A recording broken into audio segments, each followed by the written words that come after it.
Salam Sang Lebaters. Berani bertanya, berani ditanya, jangan kerja banyak bertanya terus. Maaf kawan-kawan, tadi sudah saya rekam suaranya nggak ada ya, lupa tadi ya. Menghidupkan, mudah-mudahan sekarang, karena kan tidak kelihatan laptop saya di sana, saya di sini kurang saya lihat apakah suaranya sudah ada atau belum. Tapi tadi sudah saya tes, kayaknya ada. Kawan-kawan, tadi saya live di rumah, mati lampu, jadi lari saya ke sini. Tadinya di HMC kita bicara tentang kasih ya, tapi ya sudah, saya malas masuk lagi karena sudah waktunya ada 10 menit.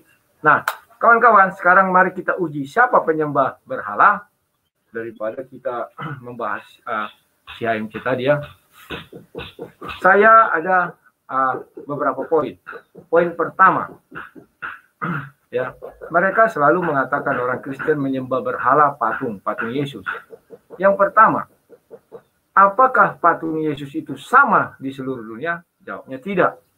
Berbagai pose, berbagai rupa, dan berbagai bentuk. Hal ini menandakan bahwa orang Kristen tidak mensakralkan patung itu. Bagaimana syarat mensakralan? Dia harus sama, berbeda sedikit tak bisa. Maka yang berbeda dikatakan sesat. Faktanya sampai sekarang orang Kristen tidak pernah menyesatkan orang yang membuat bentuk Yesus itu atau patung itu dalam bentuk apapun. Ya kawan-kawan. Jadi itu tidak sesuatu yang sudah ketetapan. Jadi di situ tidak ada unsur penyembah berhala. Sekarang kita tanya kepada saudara-saudara kita yang Muslim. Ya. Apakah mereka bisa menciptakan banyak benda-benda kerohanian mereka? Jawabnya tidak. Karena dia hanya satu-satunya. Kalau bisa bilang tunggal atau esa. Kalau dibuat replika ya, miniaturnya, itu hanya sebagai pemanis atau hiasan katanya. Tetapi kalau yang satu itu, itulah yang harus digunakan dalam peribadatan. Yang kedua, apakah patung-patung itu harus ditempatkan di satu tempat, contohnya di Roma. Orang Kristen mengimani patung Yesus bisa di mana aja kawan. Tidak harus di Roma. Bisa di WC, maafin ya, di WC kita bilang kalau mau buat patung Yesus. Bisa di ruang tengah, ruang tamu, kamar, segala macam. Jadi tidak ada kekhususan dan dia tidak selalu diagungkan, dihormati, disanjung segala macam ya, dibuat perlakuan khusus kepada yang ada. Yang ketiga, bisa dipindah-pindahkan. Ya. Apakah patung-patung itu bisa dipindah-pindahkan? Bisa kawan, digendong-gendong ini bisa. Lah, kawan-kawan kita itu apakah bisa melakukan hal tersebut? Misalnya dipindahkan benda-benda ritual mereka. Dipindahkan misalnya entah kemana lah, entah ke rumahnya, entah kemana. Ya nggak bisa kawan.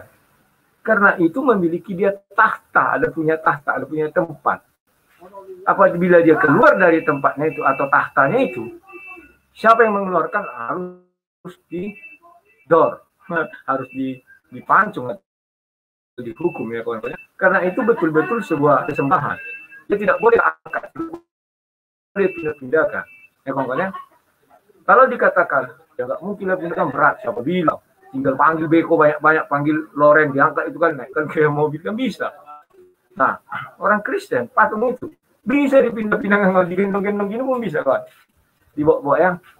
Nah, yang keempat, apakah dia dijadikan pesta untuk ritual atau menyembah Tuhan? Ya, kalau orang Kristen, patung itu memang ada di gereja karena di sanalah tempatnya. Satu hari kita misalnya pergi ke kuburan, apa di kuburan ada patung? Nggak ada kawan. Apakah kita bisa berkebaktian di situ? Bisa.